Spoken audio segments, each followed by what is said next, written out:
मुझे इसका श्रेय मिलना चाहिए। उसने पूरी कोशिश की, लेकिन उसका अतीत उसका पीछा नहीं छोड़ रहा था। जब मैंने उससे यह सवाल किया कि उसने लिस्बन में सलीम को संजय के नाम से अपने परिवार से क्यों मिलाया और उसे एक कारोबारी क्यों बताया, और उसमें क्या मजबूरी थी जो उसने फर्जी नामों के पासपोर्ट से उसके साथ यात्राएं की। मोनिका ने बोलने से पहले कुछ क्षण जमीन की ओर देखा और कहा कि उसे यह डर दिखाकर भारत से भागने के लिए मजबूर किया गया कि उसके जरिए पुलिस सलीम को फंदे में जकड़ सकती है। उसने कहा, सलीम को डर था कि उसके बारे में जानकारी हासिल करने के लिए पुलिस मुझे पकड़कर यातनाएं देगी। वह कहती है, उसने मुझसे कहा था कि उसे खुद को बदलने के लिए वक्त चाहिए, तो मैं उसके साथ चली गई। मोनिका ने कहा कि एक बार भारत से बाहर निकलते ही उसके और सलीम के रिश्तों में दरार आनी शुरू हो गई थी और उसने कम से कम 3 बार बचकर भाग निकलने की कोशिश की। वह बताती है, हम जब भी 2-3 दिन के लिए मिलते तो उसका व्यवहार बहुत ही अच्छा होता, लेकिन हम बहुत अलग थे और हमारा सोचने का तरीका भी एक दूसरे से अलग था। वह मुझ पर बहुत अधिक हक जताता था और यह मुझे तब मालूम हुआ जब मैंने उसके साथ रहना शुरू किया। मैंने समीरा का जिक्र किया और कहा कि उसने मुझे बताया था कि सलीम ने मोनिका को भी प्रताड़ित किया था। उसने यह भी कहा कि मोनिका और सलीम के संयुक्त बैंक खाते थे और कुछ संपत्तियां उसके नाम पर हस्तांतरित की गई थी।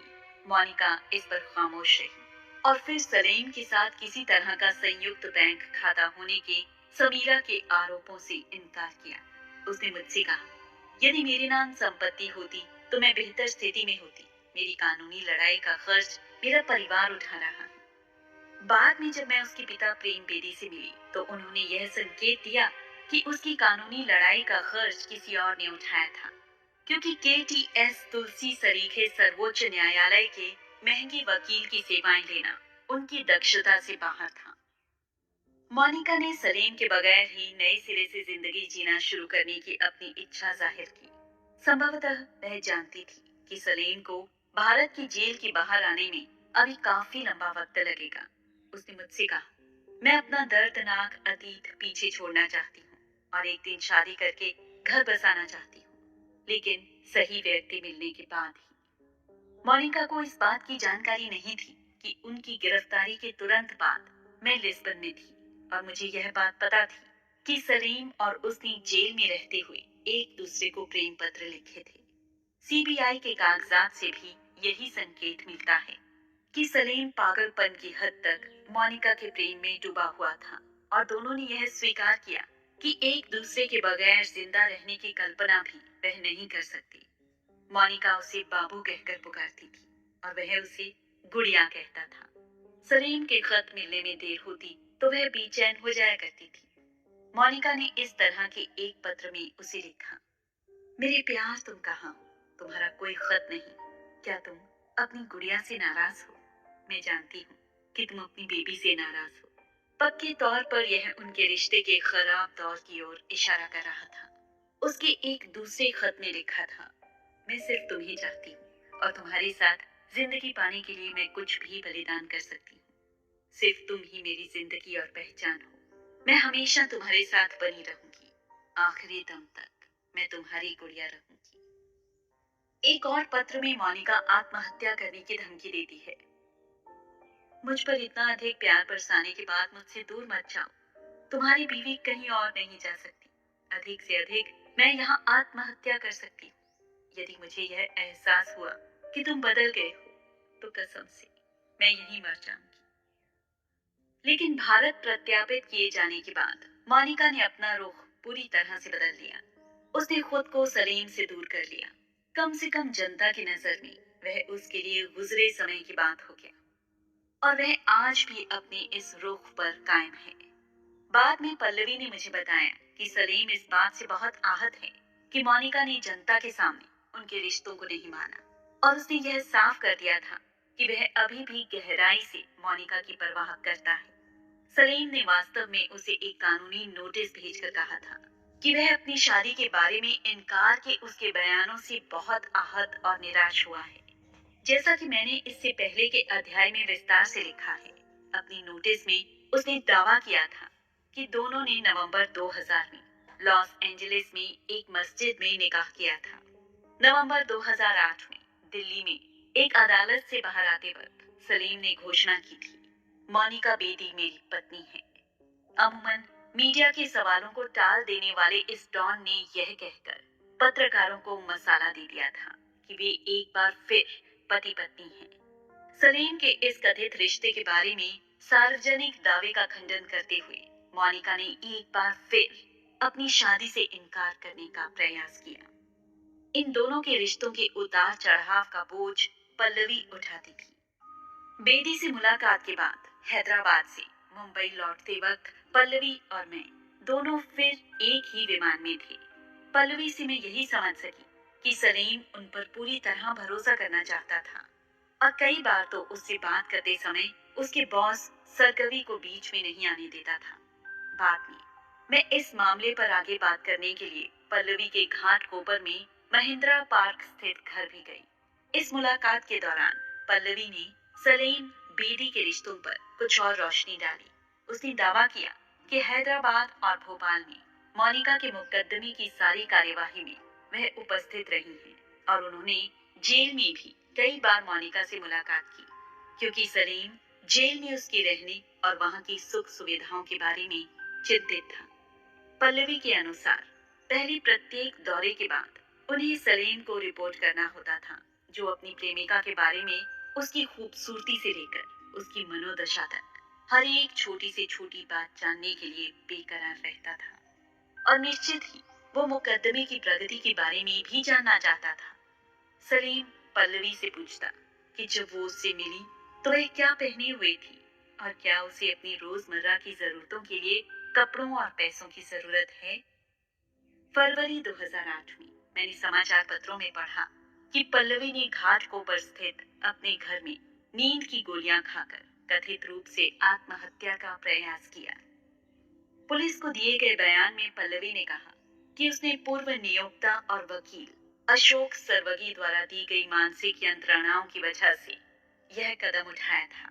पल्लवी ने दावा किया कि सरावगी ने उनके मुवक्किल अबू सलीम के साथ उनके कथित प्रेम प्रसंग के बारे में मीडिया में बातें फैलाकर उन्हें बदनाम कर दिया है। मेरे दिमाग में तुरंत यह विचार आया कि हो सकता है कि पल्लवी के प्रति सलीम का पूरा भरोसा और मोनिका के साथ सलीम के प्रसंग में उनकी भागीदारी आत्महत्या की कोशिश की वजह हो सकती है। मुझे सलीम और मोनिका बेदी की कानूनी लड़ाई से संबंधित मामलों में पल्लवी की भूमिका की सीधी जानकारी थी और मैं यह भी जानती थी कि यह व्यवस्था उनके बॉस सरावगी और उनके महत्वपूर्ण मुवक्किल अबू सलीम के मन माफिक थी। पुलिस में मेरे सूत्रों के अनुसार सारा मामला उस पैसे और संपत्ति को लेकर था जिसे सलीम कथित रूप से पल्लवी की कानूनी मदद से संभाल रहा था। पल्लवी में उसके भरोसे की स्थिति यह थी कि जब पल्लवी ने सरावगी की फर्म छोड़ दी तब भी सलीम कानूनी मदद के लिए उसका ही पीछा करता था। इस बीच मोनिका बेदी जमानत पर जेल से रिहा होने की जी तोड़ कोशिशें करती रही। सर्वोच्च न्यायालय से वरिष्ठ अधिवक्ता KTS तुलसी उसकी ओर से बहस कर रहे थे। मैं मोनिका के पिता प्रेम बेदी से तुलसी के ही दिल्ली स्थित आवास एवं कार्यालय में मिली थी। इससे पहले की एक सुनवाई के दौरान CBI की ओर से अतिरिक्त सॉलिसिटर जनरल अमरेंद्र शरण ने मोनिका की जमानत का यह कहते हुए विरोध किया था कि यदि उसे जमानत पर रिहा कर दिया गया तो वह देश से भाग जाएगी, क्योंकि भारत में उसका कोई स्थायी निवास नहीं है। हालांकि तुलसी ने CBI की इस दलील का विरोध करते हुए कहा था कि भले ही उसके माता पिता विदेश में रहते हैं, उसके चाचा यहाँ पंजाब में रहते हैं और उनके परिवार की पैतृक संपत्ति भी अभी भी होशियारपुर जिले में है। तुलसी ने यह साबित करने के लिए कि बेदी का परिवार नॉर्वेजियाई होने के बजाय भारतीय अधिक है, प्रेम बेदी को भारत बुलाया था। वह सुनवाई की तारीख से पहले तुलसी के यहाँ आए थे और वहीं पर हमारा एक दूसरे से परिचय हुआ था। बेदी ने बताया कि वह पंजाब के छोटे से गांव छप्पेवाल के हैं, जहां 1975 में मोनिका का जन्म हुआ था। वे एक रजिस्टर्ड मेडिकल प्रैक्टिशनर थे, लेकिन गारमेंट स्टोर का अपना कारोबार चलाने के लिए वे नॉर्वे चले गए थे। उन्होंने मुझे यह भी बताया कि उनकी बेटी ने जमानत का अनुरोध करते हुए तत्कालीन प्रधानमंत्री मनमोहन सिंह को भी पत्र लिखा था और उसने सलेम की आपराधिक गतिविधियों में अपनी किसी भी तरह की भागीदारी से इनकार किया था।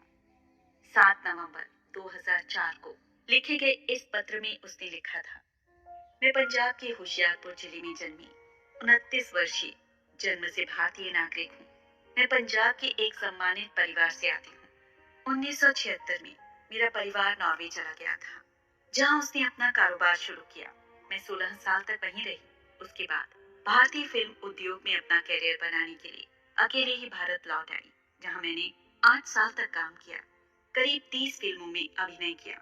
इस करियर के बाद की अवधि में दुबई में एक कार्यक्रम के दौरान अरसलान अली से मेरा परिचय कराया गया, जिसे कथित रूप से पाकिस्तान का एक सम्मानित कारोबारी माना जाता था। इस पहली मुलाकात के काफी समय बाद मुझे उसकी असली पहचान का पता चला कि वह अबू सलीम है और एक शादीशुदा और बच्चे का पिता है। वह आगे लिखती है कि सलीम के आपराधिक करतूतों से उसका कोई लेना देना नहीं है और उसे नॉर्वे वापस जाने की अनुमति दी जानी चाहिए। उसने कहा कि समाज से उसका बहिष्कार कर दिया जाएगा, क्योंकि कोई भी उसके साथ अपने को जोड़कर नहीं देखना चाहता। उसे अपनी जान का भी खतरा है और उसने दावा किया कि पुलिस उससे जानकारियां उगलवाने के लिए उसे यातनाएं देंगी। यह साफ था कि इसकी दलील बेबुनियाद थी। यह बात आम जानकारी में थी कि माफिया उस समय बॉलीवुड में फिल्मों में धन लगाता था और उसे शुरू से ही यह मालूम था कि अबू सलीम एक खतरनाक अपराधी है और वह उसे फिल्में दिला सकता है। मोनिका के पिता के साथ मेरी बातचीत में प्रेम बेदी ने बॉलीवुड में अपनी बेटी के कदम रखने पर अफसोस जाहिर किया। उन्होंने कहा कि मोनिका जब मॉडलिंग की दुनिया में भाग्य आजमाने के लिए पहली बार दिल्ली आई तो वह युवा, नौसिखिया और मासूम थी, परंतु जब उसे वहाँ कोई काम नहीं मिला तो उसने मुंबई जाने और फिल्मी दुनिया में जगह बनाने का फैसला कर लिया। उसकी बदकिस्मती ने वहाँ भी उसका पीछा नहीं छोड़ा और बाकी कहानी तो अखबार पढ़ने वाले सभी लोगों को मालूम है। किसी भी चिंतित पिता की तरह वह भी जानना चाहते थे कि मोनिका कितनी जल्दी जेल से बाहर आएगी और क्या सर्वोच्च न्यायालय उसे जमानत देगा। जिस दिन हम मिले, प्रेम बेदी को उसी दिन पंजाबी बाग में अपनी बहन से मिलने जाना था और जब हम बातचीत कर रहे थे तो तुलसी का ऑफिस उनके लिए टैक्सी का बंदोबस्त करने में लगा हुआ था। वह परेशान लग रहे थे क्योंकि उन्होंने बताया था कि उन्हें टैक्सी आने के लिए अभी 1 घंटा इंतजार करना पड़ेगा। मैंने जब उन्हें अपनी गाड़ी में चलने की पेशकश की तो वह बड़ी खुशी से इसके लिए तैयार हो गए और उनकी बहन के घर जाने के रास्ते में हम दोनों की बातचीत का सिलसिला जारी रहा। बेदी ने बहुत ही निराशा भरे अंदाज में नॉर्वे में अपने डामाडोल हो रहे कारोबार के बारे में बताते हुए कहा कि मोनिका के खाते में कुछ पैसा था जिसने कुछ समय के लिए हमारी मदद की, लेकिन उसकी गिरफ्तारी के बाद कानूनी खर्चे बहुत ज्यादा हो गए। इससे पहले मैं पुर्तगाल में बेदी और सलीम का बचाव कर रहे जानी मानी और महंगे वकील जोआओ नाबाइस से मिली थी और इंडिया टुडे के लिए उनका इंटरव्यू लिया था। मैंने जब इसका जिक्र किया तो बेदी थोड़ा और खुले। उन्होंने कहा कि नाबाइस लिस्बन में मोनिका के जब्त किए बैंक खातों के सिलसिले में उनकी मदद कर रहे थे। 2002 में जब उसे गिरफ्तार किया गया तो उसके बैंक में 30,000 यूरो थे, जिसे लिस्बन पुलिस ने जब्त कर लिया था। यह रकम न्यायिक हस्तक्षेप के बावजूद अभी तक उन्हें लौटाई नहीं गई। आज भी मोनिका बेदी का भाई बॉबी इसके लिए लड़ रहा है। मैंने मोनिका के पिता से उनकी बेटी और सलीम के रिश्तों के बारे में पूछा तो बेदी ने कहा कि उन्हें तो 2002 में दोनों की गिरफ्तारी के बाद ही इस रिश्ते के बारे में पता चला। उन्होंने कहा कि मोनिका को भी यह जानकारी नहीं थी कि जिस व्यक्ति के साथ वह जुड़ी है वह अबू सलीम है। जब मैंने यह पूछा कि क्या मोनिका ने कभी भी अबू सलीम के बारे में उन्हें बताया या वह कभी सलीम से मिले, तो उन्होंने कहा कि मोनिका ने किसी और नाम से सलीम का परिचय उनसे कराया था। बेदी कहते हैं, हम तो उसे संजय के एक हिंदू लड़के के नाम से जानते थे। हमें नहीं मालूम था कि उसका नाम अबू सलीम है और वह मुंबई बम विस्फोट के मामले में एक आरोपित है। इन सारी बातों से मुझे यह बात साफ हो गई कि मोनिका बेदी को पूरे समय यह मालूम था कि वो क्या कर रही है। मैंने जब बेदी से यह सवाल किया, क्या यह संभव था कि मोनिका उसके बारे में जानती थी लेकिन उसने आपको नहीं बताया, तब बेदी ने अपनी बेटी का बचाव किया और जोर देकर कहा कि मोनिका को यह सब मालूम नहीं था। उन्होंने कहा कि दुबई पहुंचने के बाद ही यह सब पता चला। यही बात मोनिका भी कहती है। मुंबई पुलिस की जांच रिपोर्ट के अनुसार मोनिका बेदी का फिल्म निर्माता मुकेश दुग्गल के साथ प्रेम चल रहा था। इन दोनों के बीच रिश्तों में उस समय खटास आई जब दुग्गल ने फिल्में शुरू करने के लिए अपने और अपने फाइनेंसरों के बीच संपर्क सूत्र के रूप में उसका इस्तेमाल करना शुरू किया। दुग्गल ने एक दो फिल्मों में उसे रखा भी, लेकिन वह उसका मददगार होने से कहीं ज्यादा उसे अपमानित करता था। इसी दौरान दुबई में एक कार्यक्रम में उसका परिचय अब्बू सलीम से कराया। सलीम और दुग्गल एक दूसरे को अच्छी तरह से जानते थे। सलीम उसे फर्जी नाम से फोन करने लगा और मोनिका को उससे प्यार हो गया। मोनिका ने सलीम को यह बताया था कि दुग्गल ने किस तरह उसका इस्तेमाल और दुरुपयोग किया था, और इसका नतीजा यह हुआ कि कथित रूप से सलीम ने दुग्गल की गोली मारकर हत्या कर दी। इस हादसे से फिल्म जगत को सदमा लगा, लेकिन जल्दी ही सब कुछ पहले की ही तरह सामान्य हो गया। जैसे कहते हैं, जिंदगी पहले की तरह ही चलती रही। सलीम ने मोनिका को कुछ फिल्में दिलाने के लिए अपनी रसूख का इस्तेमाल किया, लेकिन किसी भी फिल्म ने अच्छा प्रदर्शन नहीं किया। जाने या अनजाने में मोनिका 1993 के बम विस्फोटों के मामले में एक वांटेड गैंगस्टर से जुड़ गई। वह जानती थी कि उसका रिश्ता एक शादीशुदा व्यक्ति के साथ है, और वह इसी फैसले पर पहुंची कि उसे जो चाहिए वह हासिल करने का एक ही रास्ता है कि वो अपना धर्म बदलकर सलीम से विवाह कर ले। लॉस एंजलिस में शादी करने के बाद, जैसा कि सलीम ने उसे भेजी कानूनी नोटिस में दावा किया, दोनों ने लिस्बन में ही बसने की योजना बनाई। लेकिन दाऊद के भाई और सलीम के दुश्मन अनीस इब्राहिम को यह पता लग गया कि वह अमेरिका में है। अपने पुराने बॉस के गुस्से से वाकिफ सलीम ने खतरे को भांपा और पुर्तगाल भाग गया, जहां उसे और मोनिका बेदी को गिरफ्तार कर लिया गया। मैंने प्रेम बेदी से पूछा कि मोनिका बेदी के खिलाफ चल रहे फर्जी पासपोर्ट के मामले के बारे में वे क्या सोचते हैं। बेदी ने अपनी बेटी के अपराध से इनकार किया, जैसा कि मैं समझती हूँ कि कोई भी पिता ऐसा ही करेगा। उन्होंने कहा, उसने पासपोर्ट नहीं बनवाया था, उसने कभी भी पासपोर्ट पर दस्तखत नहीं किए। इस सब के लिए सिर्फ अबू सलीम ही जिम्मेदार है। उसने सिर्फ वही किया जो उससे कहा गया। यह भी संभव है कि वह उससे डरती रही हो। वह इतना डरी हुई थी कि उसने हम लोगों को भी कुछ नहीं बताया। हो सकता है कि दुबई पहुंचने के बाद उसे यह सब पता चला हो। हमें तो उसके पुर्तगाल में गिरफ्तार होने पर ही यह सब पता चला। प्रेम बेदी सलीम के इस दावे के बारे में अनिश्चित थे कि दोनों की शादी हो गई है। उन्होंने दोहराया, हम किसी भी शादी में मौजूद नहीं थे। उसने भी इस तरह की कोई बात हमें नहीं बताई।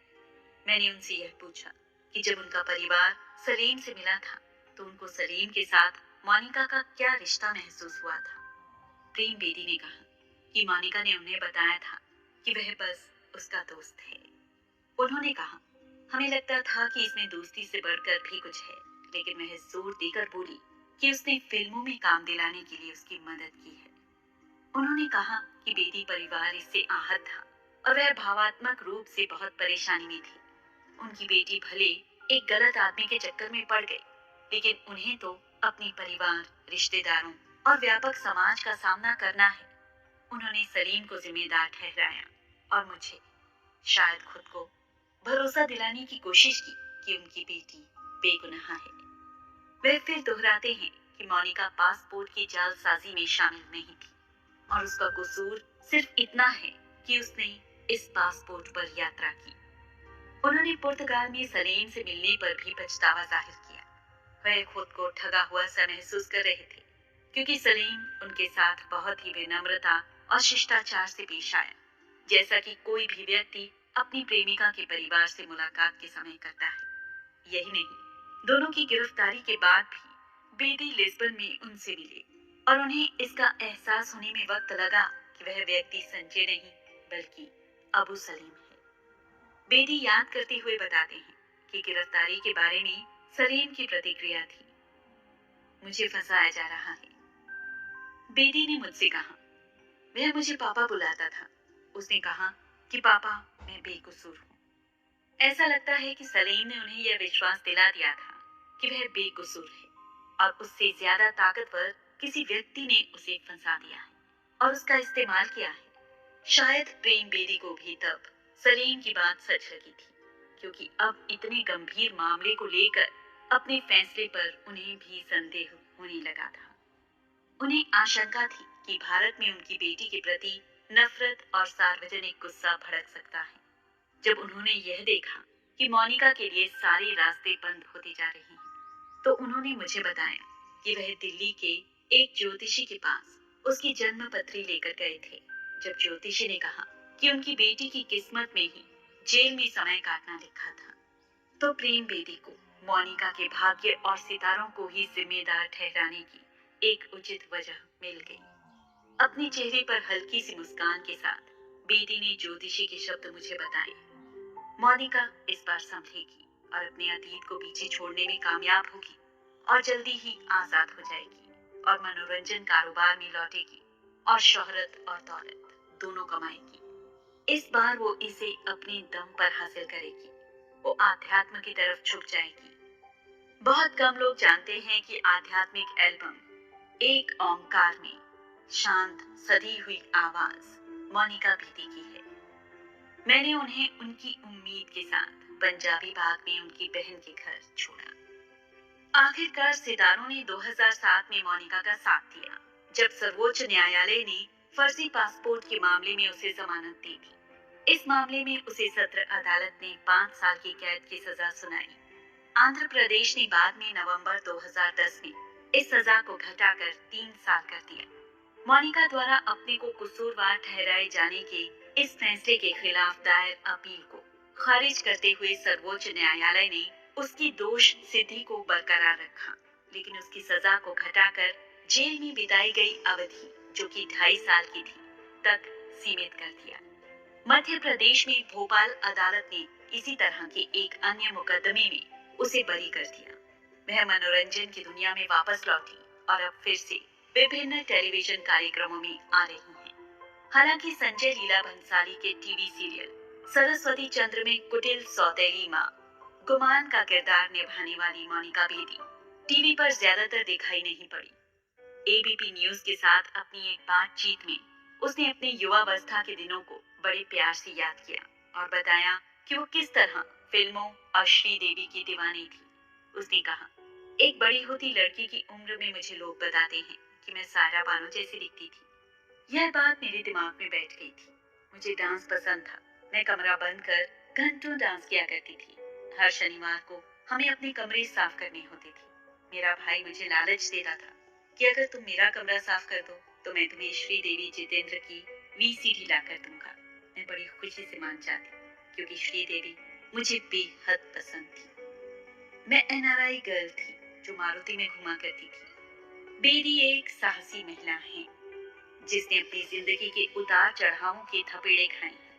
अपने ट्विटर अकाउंट @MeMonicaBedi पर वह अपनी शख्सियत और मिजाज के अलग अलग रंग पोस्ट करती रहती है। घर पर आराम करते हुए, माँ शकुंतला के साथ, पिता का जन्मदिन मनाते हुए और लुई विटॉन बैग के साथ लग्जरी कार में घूमते हुए वह कहती है कि लोग उसके बारे में कोई राय कायम करने से बचें। इन्हीं पोस्टरों में लाल लिपस्टिक के साथ फोटो पोस्ट करते हुए वह कैप्शन लगाती है, put on a lipstick and live little, यानी लिपस्टिक लगाओ और थोड़ा जियो। अपने प्रोफाइल पर जब वह कारोबारी पूछताछ के लिए अपने पीआर संपर्क का जिक्र करती है, तो इसकी एक झलक मिलती है कि उसकी जिंदगी किस मोड़ पर खड़ी है। एक मुश्किल दौर का सामना करते हुए वह कुछ पाने की कोशिशें कर रही है। उसकी उम्र बढ़ती जा रही है, लेकिन वह फिट रहने की कोशिश करती है। उसने अपनी जिम सेशन की और कैलोरी वाला खाना खाने के मोह से पीछा छुड़ाने से लेकर तस्वीरें पोस्ट की हैं। एक कैप्शन में वह लिखती है, आपकी रफ्तार कितनी धीमी है इससे कोई फर्क नहीं पड़ता, बशर्ते आप चलते रहें और ठहर न जाएं। 3 मई को उसने रॉलेट व्हील्स पर कार खेलते हुए एक तस्वीर पोस्ट की और लिखा, जैसे मैं अपने पत्ते हमेशा ही सही चलती हूँ। इतना तो वह सही कह रही है, कम से कम अभी तक तो ऐसा ही लगता है।